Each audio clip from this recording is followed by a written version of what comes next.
A'udhu billahi minash shaitanir rajim. Bismillahir rahmanir rahim. Par le nom d'Allah, clément, miséricordieux. Madame, mademoiselle, monsieur, chère auditrice, chers auditeurs, chers parents, chers enfants, chères écolières, chers écoliers, j'ai le plaisir de te présenter la 5e leçon de théologie. Si tu veux bien regagner ta classe, ça va commencer. Bienvenue dans ta cyberécole en ligne, Pacte. Projet d'accompagnement corano-thérapeutique émancipatrice. École Pacte. Projet d'accompagnement corano-thérapeutique émancipatrice. Leçon numéro 5. Revenons maintenant à la dernière sourate du Coran. Elle s'intitule Les hommes. Voici comment elle commence. Dis, je me protège par le maître des hommes, le roi des hommes, le Dieu des hommes. أعوذ بالله من الشيطان الرجيم بسم الله الرحمن الرحيم قل أعوذ برب الناس ملك الناس إله الناس من شر الوسواس الخناس الذي يوسوس في صدور الناس من الجنة والناس.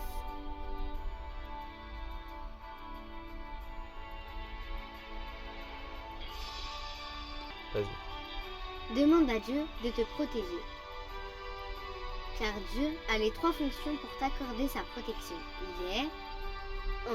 Mon maître,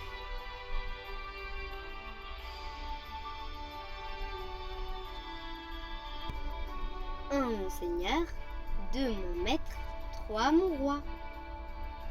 Il est mon maître au regard de la création. Il est mon roi au regard de la foi. Il est mon Seigneur et Dieu au regard de la loi. Et c'est la sourate des hommes qui nous l'apprend. Lui demander la protection en toute situation. Au marché ou au centre commercial, dans les transports en commun, ou dans la voiture, devant un écran de la télé ou devant l'ordinateur. أعوذ بالله من الشيطان الرجيم. En ouvrant ton portable téléphonique, en recevant un texto, ou en ouvrant ta boîte aux lettres, en partant pour l'aéroport, ou dans un train, ou même dans un bateau. أعوذ بالله من الشيطان الرجيم.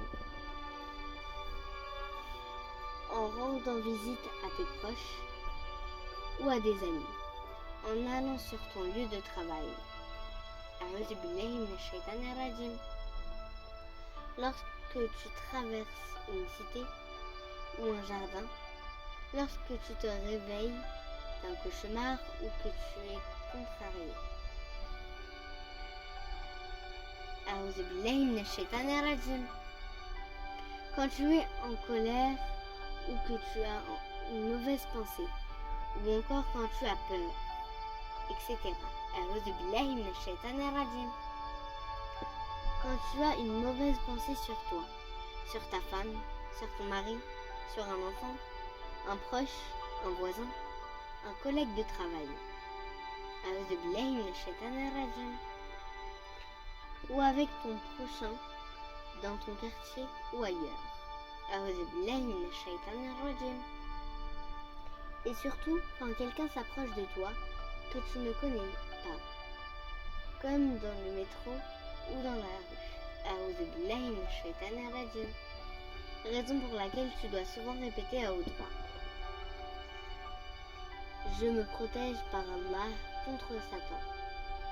Satan, le lapidé. À voix basse, cela ne produit aucun effet. À voix haute, les effets sont plus puissants. Sers-toi pour cela de la force de ta voix et de ta foi. Dieu n'a-t-il pas créé ta voix, pour communiquer? Dieu n'a-t-il pas créé ta voix pour communiquer? Communiquer avec lui d'abord.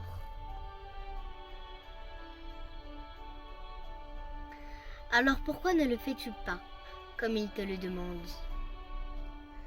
La première parole du Coran, révélée par tous les premiers,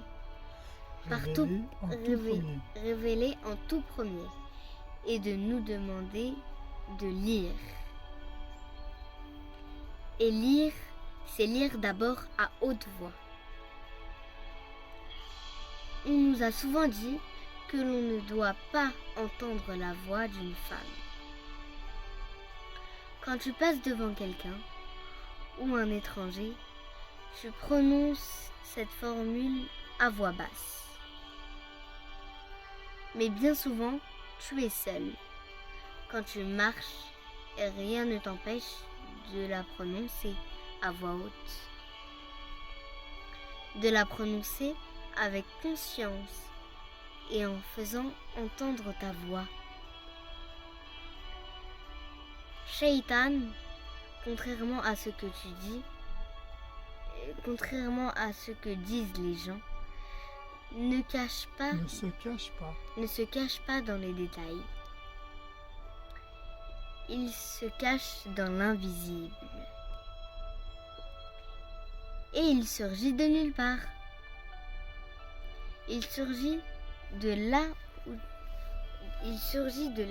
où tu ne t'y attends pas. Shaitan se trouve de partout et aussi et surtout Shaitan se trouve de partout et aussi Satan se trouve de partout et aussi et surtout à la maison, à la mosquée et même à la Mecque.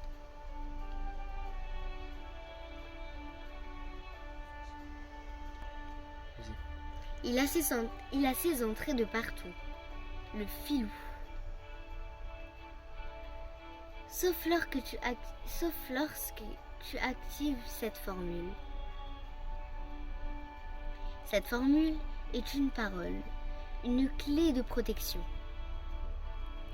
Quand tu la prononces, tu actives un pare-feu par protection. C'est-à-dire un bouclier de protection automatique. Une sorte de défense contre toute l'agression visible ou invisible. Exemple d'agression invisible. Le mauvais est une agression invisible. Exemple d'agression invisible. Le mauvais œil est une agression invisible. La jalousie est une agression invisible. La méchanceté gratuite est une agression invisible, etc. Y a-t-il une question que tu veux poser? Merci pour ton écoute. Révise bien cette leçon et apprends les définitions. C'est la condition pour valider tes acquis. D'ici là, révise bien ta leçon et apprends par cœur les définitions. En attendant la leçon numéro 6, abonne-toi, partage, diffuse, commente, mets un pouce bleu. À bientôt. Salam alaikum. Wa alaykum assalam wa rahmatullahi wa barakatuh. Bonne révision les élèves.